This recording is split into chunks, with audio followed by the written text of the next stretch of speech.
ये राजा जी, नहीं ना, सावन में कुछ रोमांटिक मूड बनाई ना।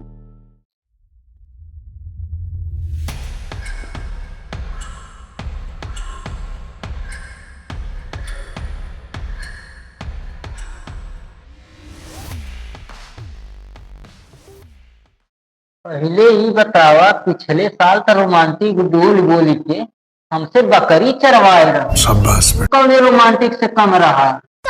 अरे वो बकरिया भूख लगी रही ना, यही से बहुत झूला झूला चाहत रही। अरे तोरे झूला में आग लगे, हमार तो किस्मत भी फूट गई तोहरे साथ। तो क्या करूँ, मैं बकरी बन जाई क्या? कम से कम भूख लगे तो अपने हाथों से पियोगा, वही बहाने हमसे प्यार मिले। ठीक बा, तो बकरी बन जाओ और हम कसाई बन जाए। रुको जरा तोरे प्यार के भूत काट के बहा दी। बोले के ढंग से बहान आए, सावन में बोल बम बोले के बजाय हमार गर्दन काटे के चक्कर पड़ा है। सॉरी महादेव, हम गुस्से में अपने पत्नी को कुछ भी बोल दी।